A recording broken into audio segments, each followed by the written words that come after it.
Bismillahirrahmanirrahim. Assalamualaikum warahmatullahi wabarakatuh.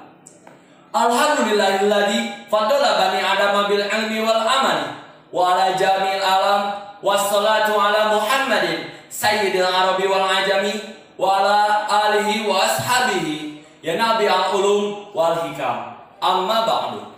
Pertama-tama dan yang paling utama, marilah kita panjatkan puja-puji serta syukur kita atas kehadiran Allah Subhanahu wa taala yang mana atas nikmat dan ridhonya kita masih dapat memijakkan kaki di bumi yang indah ini, serta kita dapat menghirup udara yang segar ini.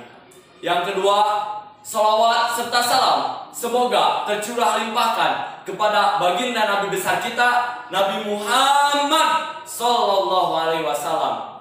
Berdirinya saya di sini menyampaikan pidato yang berjudul Agungnya Akhlak Rasulullah Sallallahu Alaihi Wasallam.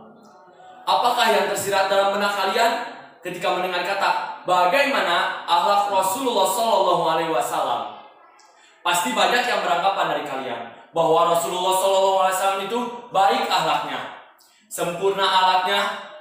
Ya, itu memang benar. Sebagaimana dijelaskan dalam hadis, karena Rasulullah Sallallahu Alaihi Wasallam ahsanan nasa khuluquh. Sungguh benar bahwa Rasulullah Sallallahu Alaihi Wasallam ialah manusia yang paling baik akhlaknya.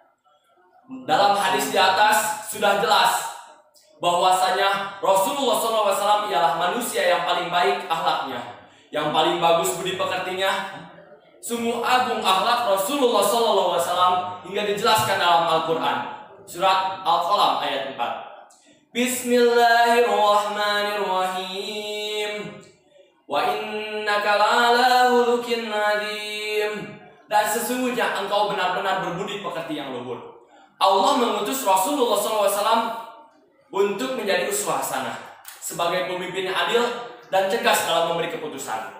Bukan hanya itu saja, Rasulullah mempunyai sifat penyantun dan penyayang terhadap sesama muslim, bahkan seluruh orang. Ia tidak mengenal kalangan, maupun ia tua atau muda, ia miskin atau kaya, ia baik atau buruk. Rasulullah SAW tetap bersikap sopan kepadanya, sebagaimana dijelaskan dalam Al-Quran surat At-Taubah ayat 128. Bismillahirrahmanirrahim. Laqad ja'akum rusulun min anfusikum azizun 'alaihi ma anittum Azizun 'alaihi ma anittum harisun 'alaikum bil mu'minina raufur rahim. Sungguh telah datang kepada kalian Rasul dari kaummu sendiri, berat rasanya olehnya penderitaan yang kamu alami. Dia hanya menginginkan keimanan dan keselamatan bagimu, penyantun dan penyayang terhadap orang-orang yang beriman. Ada satu kisah seorang Arab Baduy yang ingin mengetahui bagaimana akhlak Rasulullah Sallallahu Alaihi Wasallam. Beberapa waktu setelah wafatnya Rasulullah SAW, para sahabat masih dalam keadaan bersedih. Kemudian Arab Baduy itu menemui Sayyidina Umar bin Khattab radhiyallahu anhu dan berkata, ceritakanlah padaku bagaimana akhlak Rasulullah Sallallahu Alaihi Wasallam. Tetapi Sayyidina Umar bin Khattab radhiyallahu anhu hanya bisa menangis. Ia tak mampu menceritakan apapun. Ia hanya menyuruh seorang Arab Baduy tadi untuk menemui Sayyidina Bilal bin Rabah radhiyallahu anhu. Setelah itu, seorang Arab Baduy tadi menemui Sayyidina Bilal bin Rabah radhiyallahu anhu dan menanyakan pertanyaan yang tadi. Maka Sayyidina Bilal bin Rabah radhiyallahu anhu hanya bisa menangis. Ia juga tak mampu menceritakan bagaimana akhlak Rasulullah SAW. Ia hanya menyuruh seorang Baduy tadi untuk menemui Sayyidina Ali bin Abi Thalib radhiyallahu anhu. Si Baduy ini merasa heran. Bagaimana bisa bahwasanya Sayyidina Umar bin Khattab dan Sayyidina Bilal bin Rabah ialah sahabat senior Rasulullah, tetapi mereka tidak dapat menceritakan bagaimana akhlak Rasulullah. Dengan berat hati Sayyidina Ali berkata, coba ceritakan keindahan bumi ini.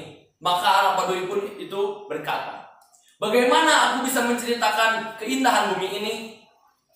Maka Ali pun menjawab, engkau tidak dapat menceritakan keindahan bumi ini. Bahkan Allah berfirman, dunia ini hanya kecil dan sedaburo belaka. Maka bagaimana aku dapat menceritakan akhlak Rasulullah SAW? Tetapi Allah telah berfirman, sesungguhnya Nabi Muhammad SAW berbudi pekerti yang luhur. Sungguh agung akhlak Rasulullah, sungguh sempurna akhlaknya. Maka kita sebagai umatnya harus dapat mencontohnya. Kita jadikan arah pandangan hidup kita sehari-hari. Mungkin sekian dari saya. Segala tutur kata yang benar datangnya hanya dari Allah Subhanahu wa taala, sementara kesalahan datangnya dari diri saya sendiri. Semoga bermanfaat di dunia akhirat. Amin ya rabbal alamin. Wabillahi taufiq wal hidayah. Wassalamualaikum warahmatullahi wabarakatuh.